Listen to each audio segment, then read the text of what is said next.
Welcome to season 4 of the Be Your Own Kind podcast. I am so excited to share some new ideas and experiences with you and also introduce some more wonderful and fantastic people on the platform. Be sure to visit our site, www.beyourownkind.com, to be able to keep up with the latest news and the latest blogs and content. Also, we have a Facebook community that involves giveaways, touch base, and exclusive deals. If you like the content, be sure to tip your girl a matcha tea on Ko-fi, located at ko-fi.com/beyourownkind24. Thanks again for your continued support and enjoy the episode. Hi, Trista. How are you today? Hi, I'm good. Thank you. Great. How are you? Go ahead. How are you? Okay? I'm doing pretty good. You know, the sun is trying to come out a little bit. How's the weather in Lebanon? You know, I think spring started this weekend. It's all of a sudden the sun is out. It's been 20 degrees. So what's that, like 73, 74 degrees? It's been really lovely this weekend. So yeah, that's nice. Beautiful. That sounds gorgeous right now.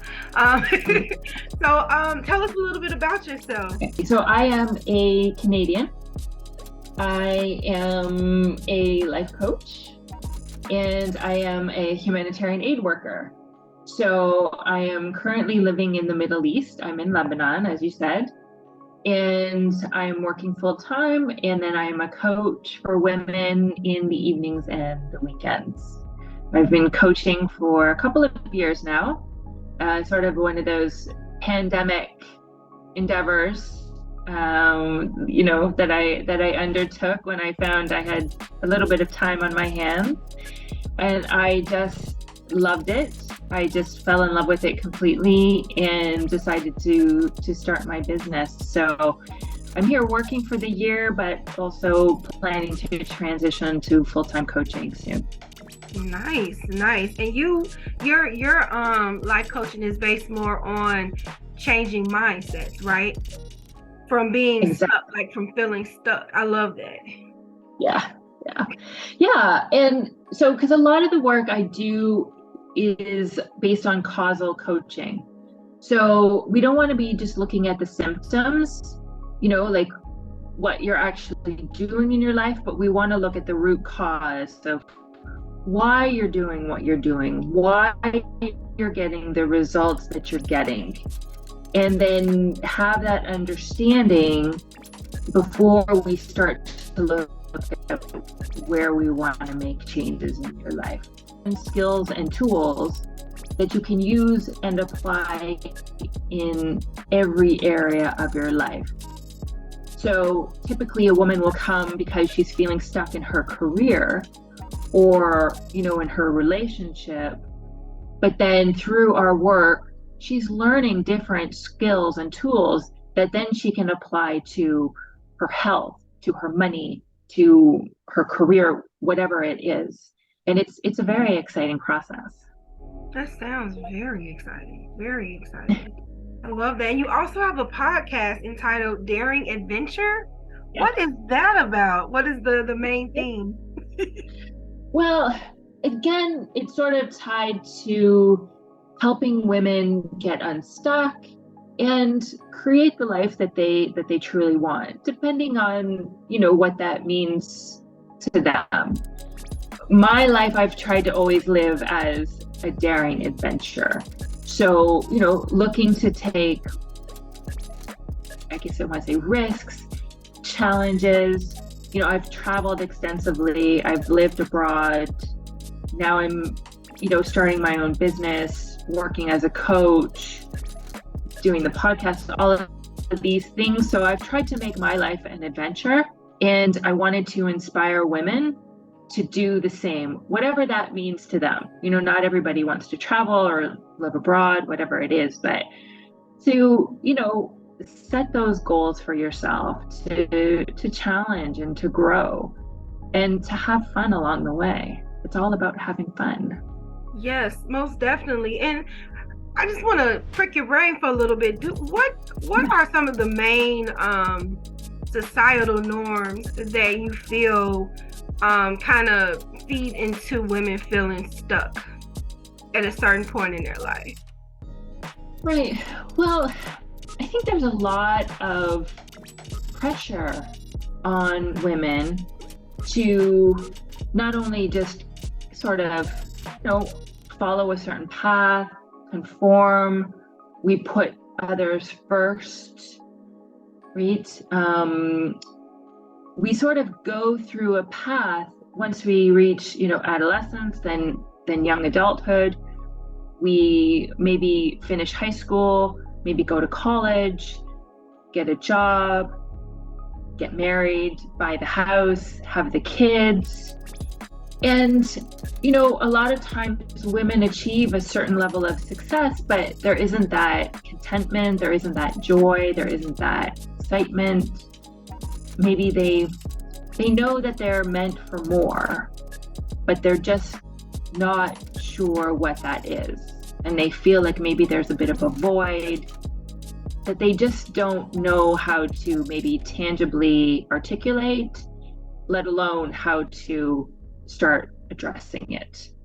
It's in our DNA to grow and to evolve, right? We have this drive in us. That's how we've evolved as a species.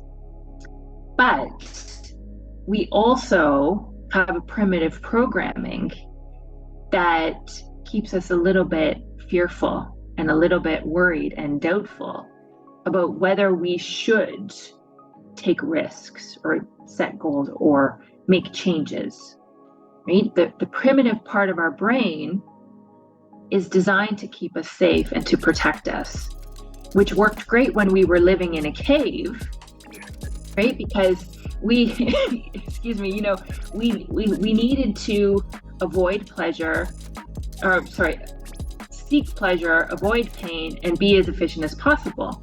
Right? We needed to find food. We needed to find clean water. We needed fire. We needed shelter. Mm-hmm. And so the primitive part of our brain was trying to protect us and keep us safe.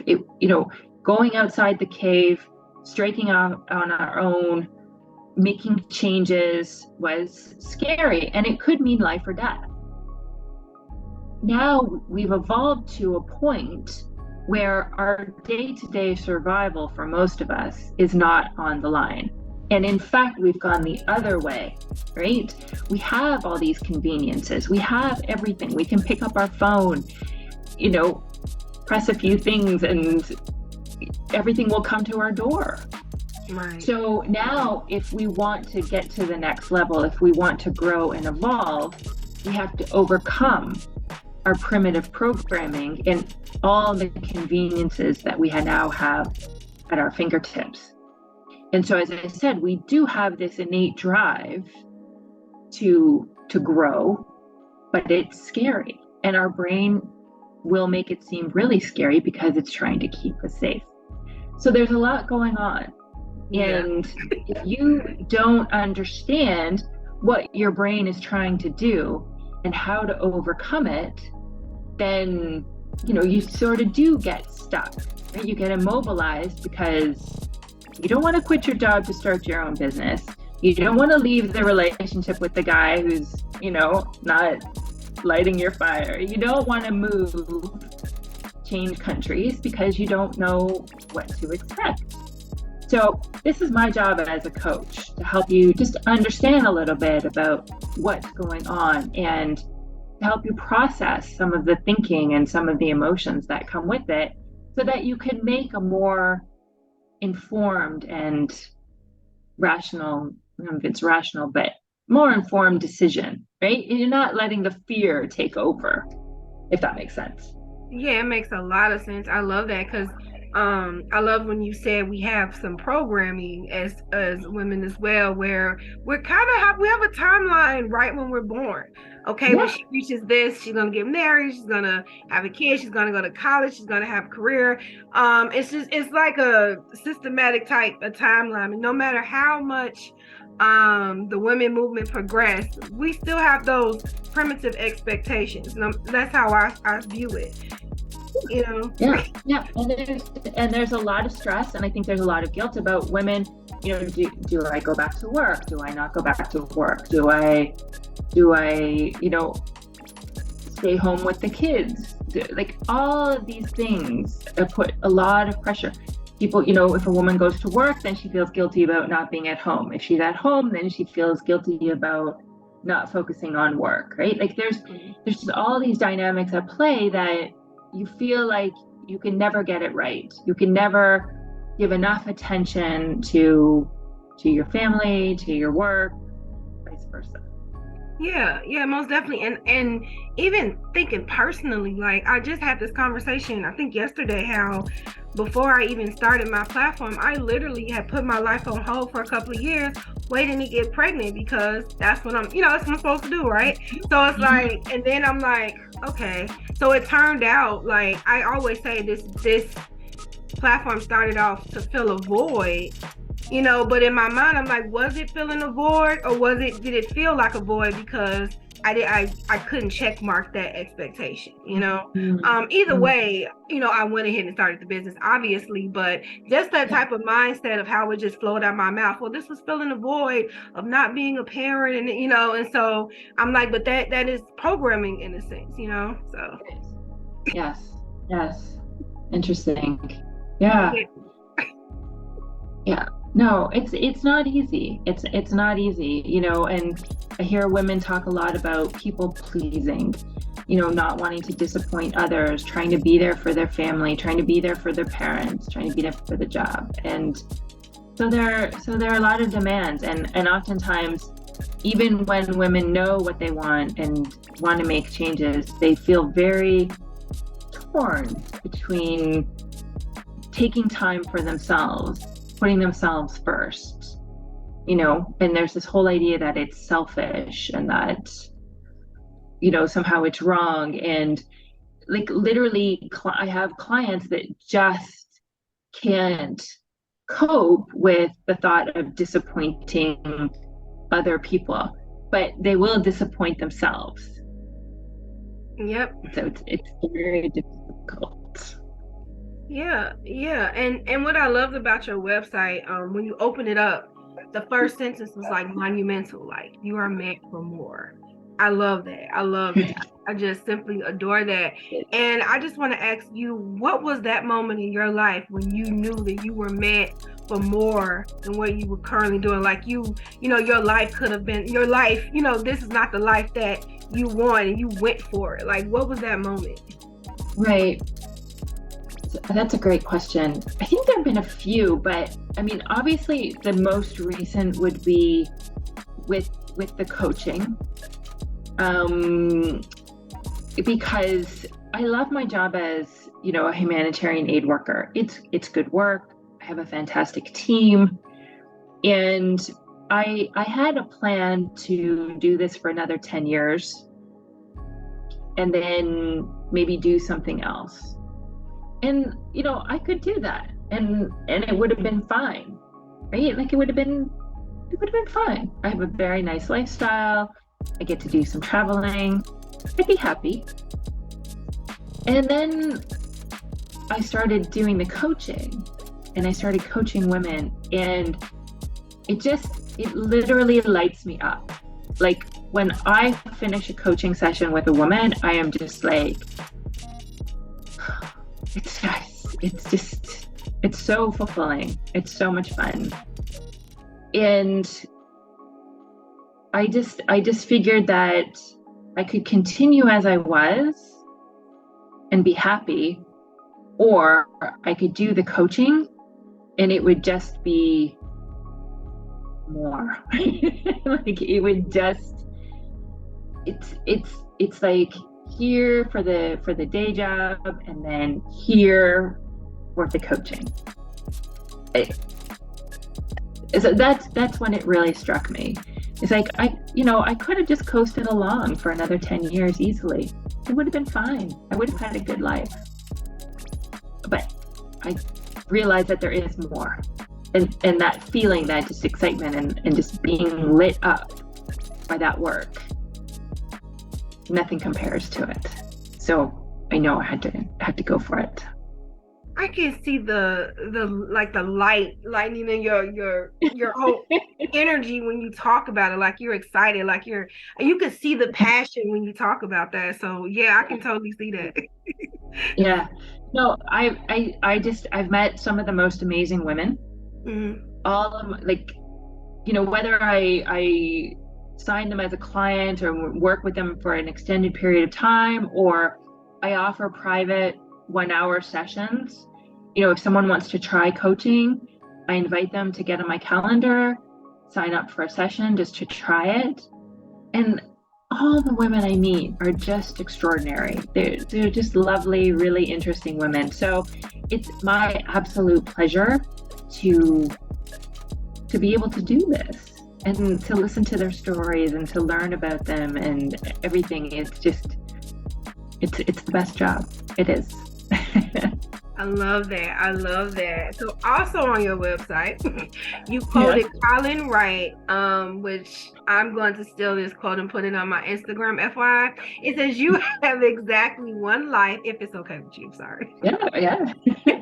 You have exactly one life in which to do everything you'll ever do. I am always saying life is not an audition. Like you gotta get all you can in this life, because we're only doing this like one time. Like yeah. And so what are some tips that you can give the listeners to not only start living their best life, but maintaining that mindset?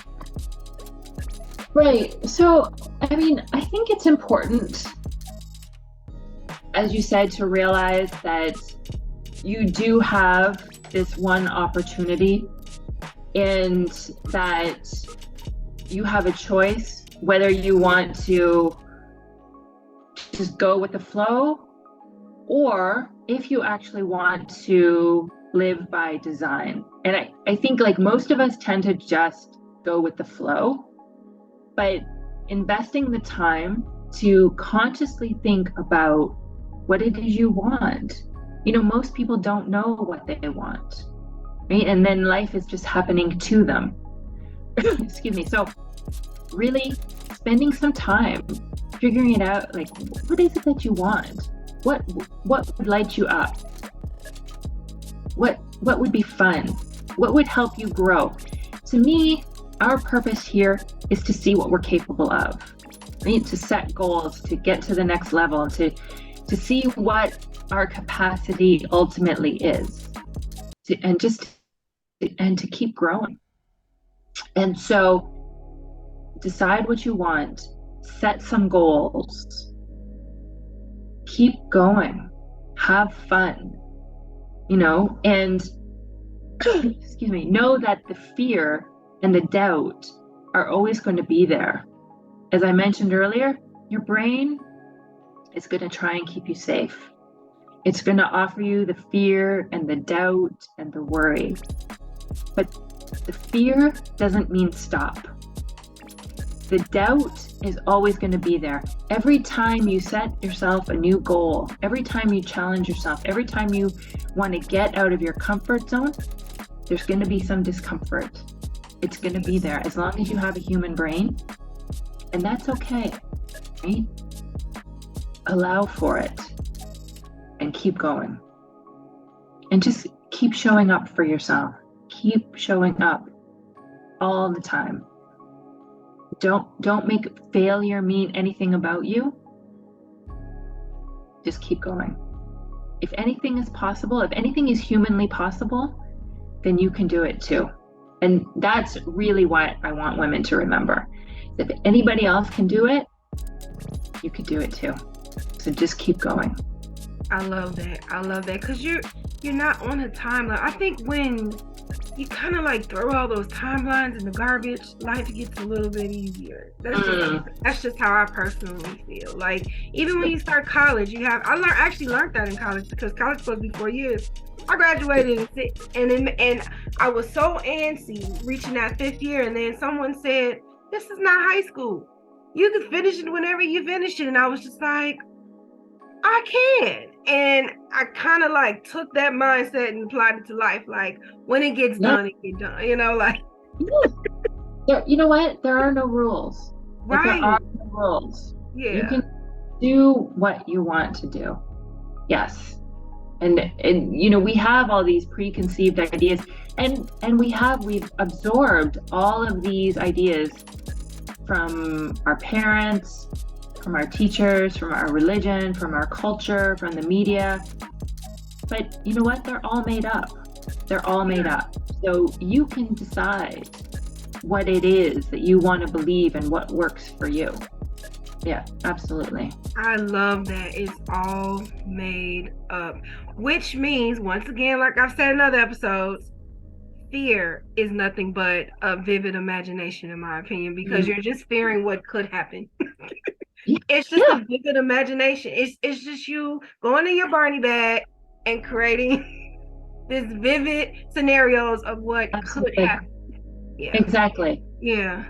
Yes. And understanding that that's what's going on, right? That fear is your brain trying to keep you safe. Right. So it's taking you to find the problems, find the negativity, right?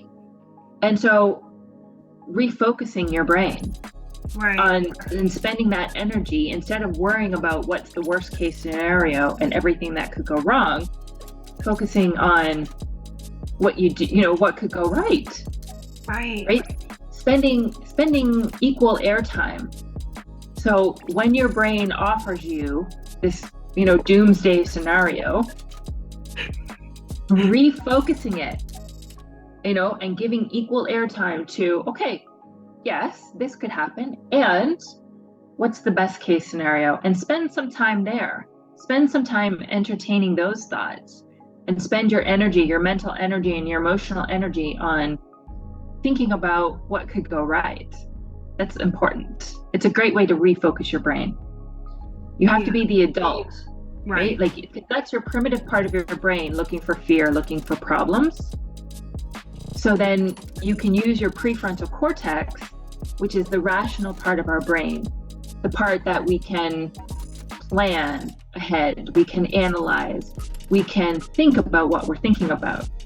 And so that's the adult in the relationship with our, in our brain. And so using that part to say, okay, enough of that. And here's what I consciously want to focus my attention on.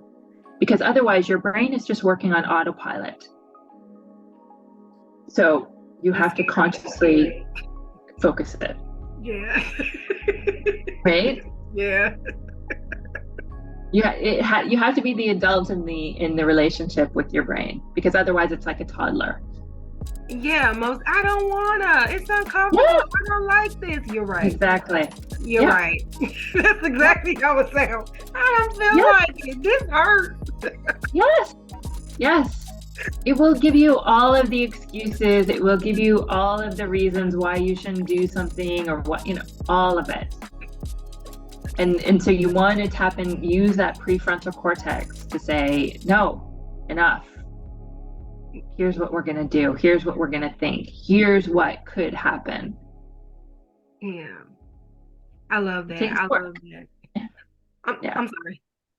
Oh, it takes a little bit of work. Yeah. Right? Yeah. Like we get all of these thoughts with the fear, and they come easily. Right? And so we believe them, and we think they're the truth, but in actual fact, they're not. And it takes work, and it will take effort to redirect your brain, to focus it on what you want to believe and what you want to think. But it's a practice, and it's a skill.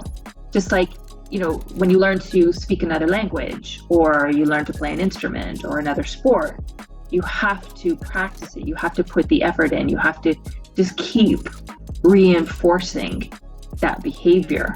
But it does get a little bit easier. It does get a little bit better. You will become better the more you do it. I love that. I always compare that to exercise. Like the first day is excruciating, And if you keep Yes. at it for 2 weeks, it's not as excruciating. And then you look up a year later and you lifting cars and stuff. But with everything is consistency. And I always say, the theory is not hard. We know what we need to do. It's the Yeah. application and the consistency in, keeping Exactly. that up. Right. That's the part. Yeah. Yeah. And that's again like overcoming your primitive programming, because you can rationally, set your alarm and make a plan to go to the gym 8 a.m. tomorrow. But then your primitive part of your brain is going to say at 8 a.m., well, it's warmer in bed, and it's, maybe, we're not going to have enough time, or maybe I can go later, right? And that's all the primitive part of your brain, because it's trying to be as efficient as possible. It's trying to conserve energy. And when you say, okay, I'll go to the gym later, your brain gets a hit of dopamine. So that's a reward. Oh, I didn't know that. Yes. So every time you procrastinate, every time you say, okay, 5 o'clock, I'm going to sit down, I'm going to write this blog post. And then at 5 o'clock it comes and you say, oh, okay, I'll write it tomorrow morning instead. Your brain gets a hit of dopamine. And so it gets a reward. And so you feel better, right? You feel like a little bit of relief. So your brain knows, okay, this works. I'm going to do this. You're just reinforcing that behavior. Oh my, Trista. If I had time, I would put a light bulb over my head. Like, that is my life. I'm like, yeah, I'll do that later. I'll do that later. Later just Right? gets further and further. Yeah. I'm going to pay attention to how I feel. I will purposely procrastinate. Why not? And see purposely how it makes me feel, because maybe it is a sense of relief that I've never noticed. Like, Yeah.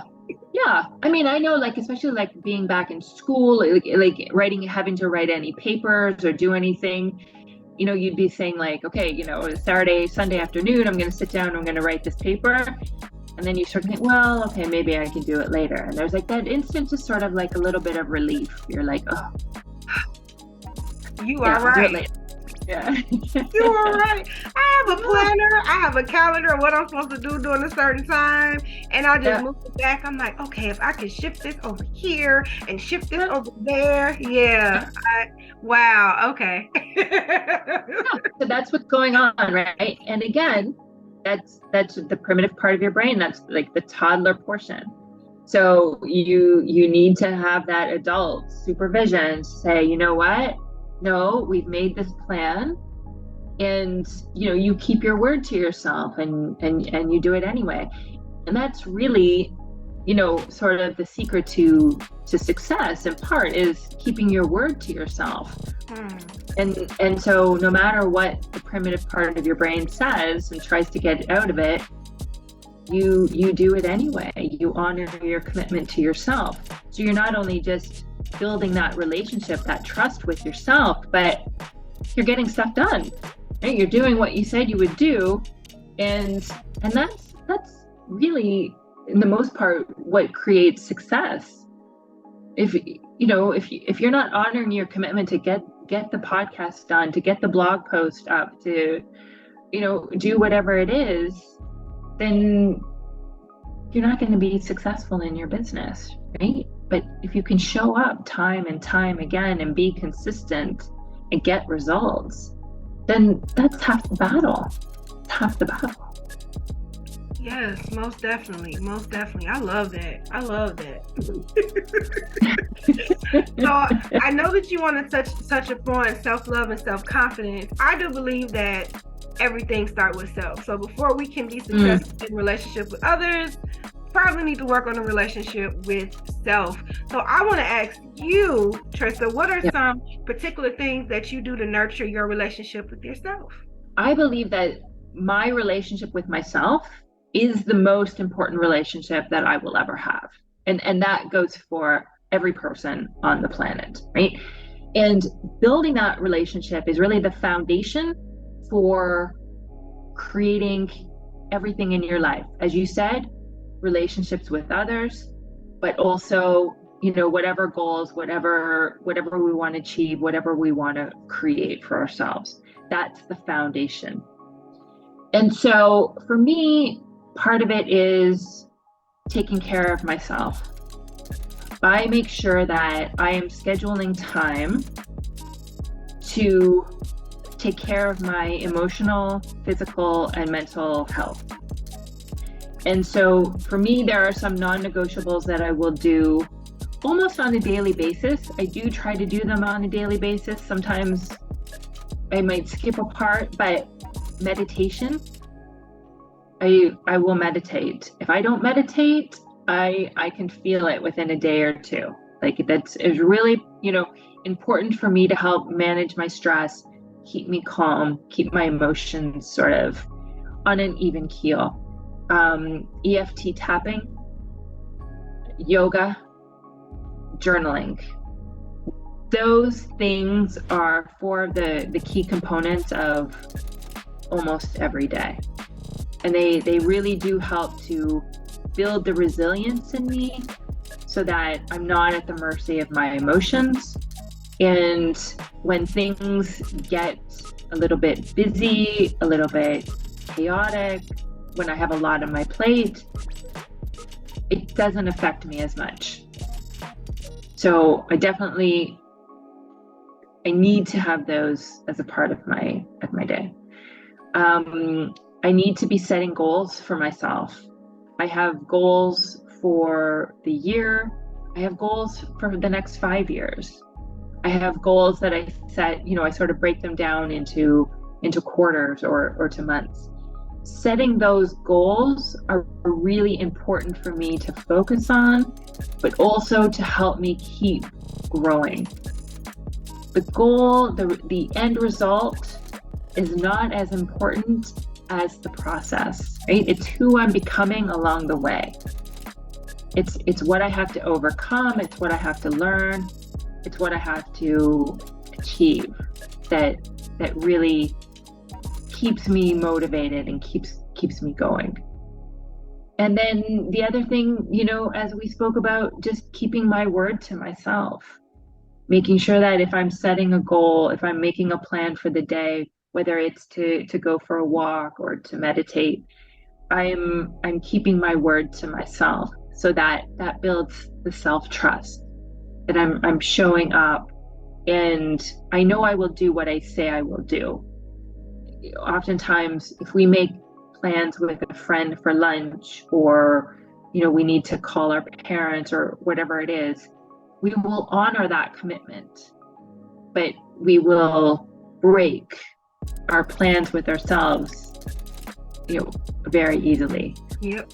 So yep. I've been working on just, honoring my commitments to myself. And maybe one last thing is the way I talk to myself. I don't allow any beating myself up, any judgments, any, critical, sort of criticism, self-criticism, like name calling, insults, what have you. I am really mindful of the way I talk to myself and not to tolerate any of the criticism and the beating of myself up. It serves no purpose. It just makes me feel terrible. So just practicing that is really helpful. Yeah, that's a good one. All of those are good. I feel like you have to use your senses on yourself. Like you have to listen to yourself. Like you just said, listen to how you're speaking about yourself. Use your eyes. How do you view yourself? You know what I'm saying? Like even smell yourself, because you would get depressed and be like, oh, let me go hop in the shower. Like it's just like you just like we're in tune with other people. It's kind of like we need to be in tune with ourselves. And so I really love that. This sounds like you have a full regimen. I do want to ask you though, what is EFT tapping? I've never heard of that before. So it's emotional freedom technique tapping. So you're tapping on different acupressure points. Oh, okay. And so you can use it for anything. Like you can use it for money, you can use it for stress, you can use it for your health. And it sort of helps to calm your nervous system. So it's very much for stress relief, for anxiety. But yeah, you basically go around tapping on different points. So you might be tapping on your hand, you might be tapping on your eyebrow point, your face here, but they're all different acupressure points. And so the idea is that they are helping to calm your nervous system. So it's a good way to just get some emotional balance, I guess, stress relief.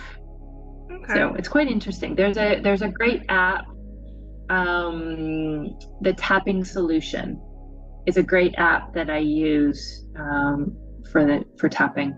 So if anybody wants to look at that, we can include that maybe in the show notes.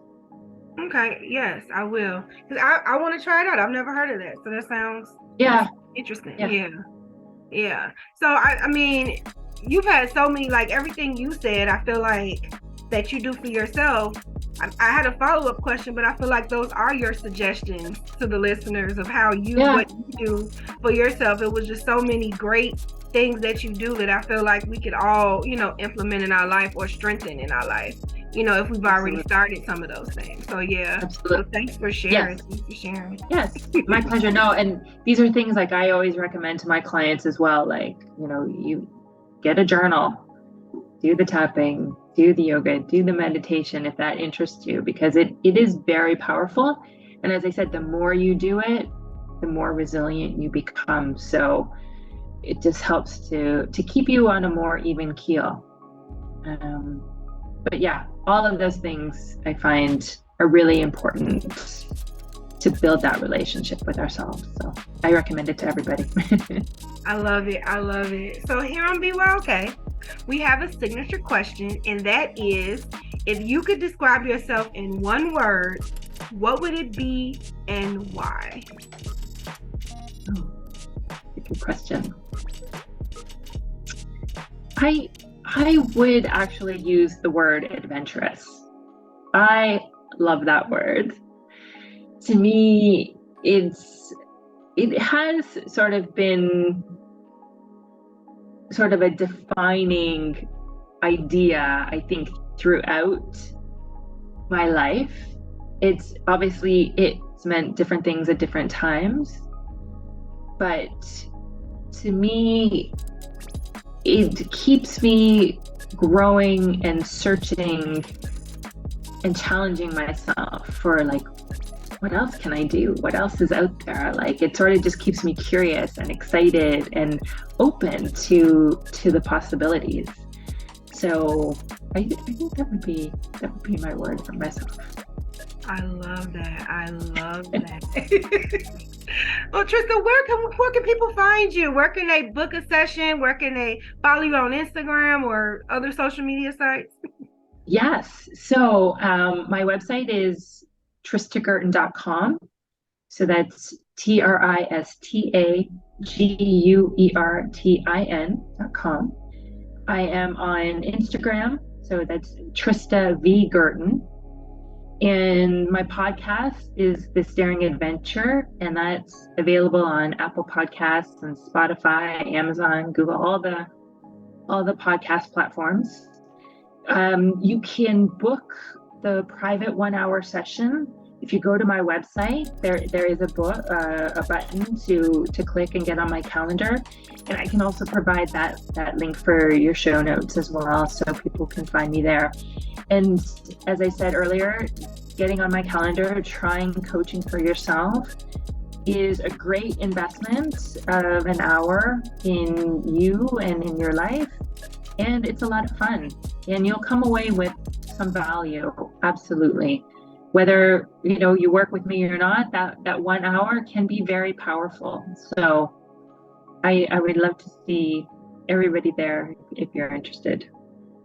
I believe you. We've been on the podcast for like 40 minutes, and it's very, very valuable. So if this is just a snippet of you, oh my.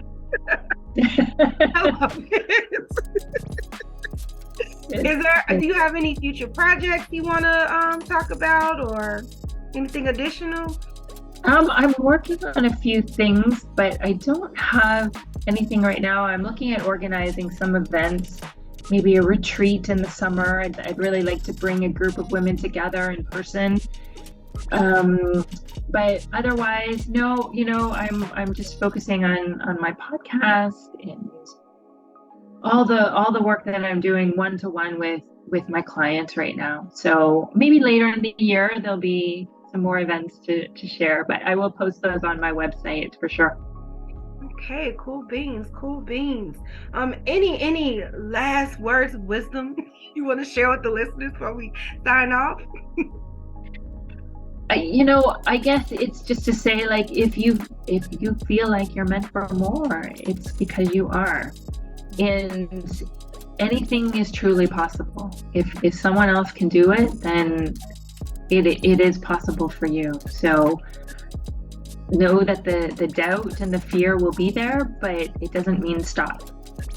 And this is your opportunity. So get out there and have some fun. I love that. I love that. Listeners, I'm going to wrap up my piece that I got out of this is check that good feeling when you're procrastinating. Yeah. And do it anyway. We are designed to want to feel comfortable, so we have to get comfortable with being uncomfortable. Exactly. Also, make sure that you are pouring into yourself and nurturing your relationship with self. And Trista, I would like to just thank you for sharing those things and other great nuggets to get through life today, and just taking the time out with us and just sharing you, which I love. And until next time, everyone, please remember to be kind to others, and as important to yourself, or more important actually, because you are the best thing that will and ever happen to you. So don't ever, anything we need is on the inside of us. I feel like, okay, I'm always ending and never end, but I feel like I don't know if it's just automatic that we look for things outside of ourselves. It is like we're not programmed to go within first. I've noticed that, like, as I get older. Right. Yeah. I think it's normal because, we are sort of like a tribal sort of species, right? So we want to belong, we want to fit in, we want that confirmation that, we're okay and that others want to be with us and we're a part of the tribe. So I think it makes sense, right? Because again, that goes back to the safety. If we're a part of the tribe, then we're safe. Whereas, if you're on your own, then there's danger and it's harder. And so I think, again, like, yes, that absolutely is, you're correct, that does happen. And it makes sense why that happens. And yes, we need to consciously work at refocusing our, what we're thinking and how we're thinking about ourselves. Yeah, so you're right. Yeah, because I read I don't remember the guy, but he had like 7 reasons about the sense of belonging. And so I always wonder, like, how do you balance your sense of self with the sense of belonging? Because it's innate to do the belonging part. So that's kind of natural, like piggybacking off of exactly what you just said. So it's like, how do you find that balance? Because at this point, I feel like you have to create the sense of self, because I don't feel like that's natural. Right. Yeah. And that's a lot of the work that we do in coaching, right? It's having that support. It's having that, that time and that objectivity to step back and reflect, and then consciously decide what you want to focus on and what you want to create. So it does take a bit of work, and, but it is possible. It is possible. And sometimes you need that support, you need that guidance, and you need that space to for someone to ask you those questions and to be objective, to help you to reflect and decide what it is you want. Yeah, most definitely. I'm sorry, Trista, I keep going. Okay, so we can do a part 2 another time. Right, let's do a part 2. Let me stop, because I'm about to start a whole nother set of questions. I have to catch myself. That's fantastic. But listeners, another thing that I gathered out of this is another ending, is you're normal. Like, I love what you're saying, like the feelings of not wanting to be uncomfortable, the feelings of feeling stuck, the feelings of not knowing your purpose. That is natural. That is normal. And the feeling of fighting against it is normal. And so what I love about what everything you said, Trista, is you normalized it, because some people kind of feel like, because you see people doing stuff and you're still stuck in this one place and you feel like, what's wrong with me? And the main idea is nothing's wrong with you. Life's not over. You haven't peaked. You don't peak till death, in my opinion. Life's not over, no matter how old you are. And that's what that is the main idea of everything that you said, and that is so inspiring. It's not over. So don't hang up the towel. Keep going. Yes, absolutely. Yes. Your process, there's no finished product. Yes, absolutely. Keep going. Yes, love that. Okay, listeners, I'm leaving for real. Don't forget to be kind to yourself and kind to each other. Thanks again, Trista. And until next time, bye.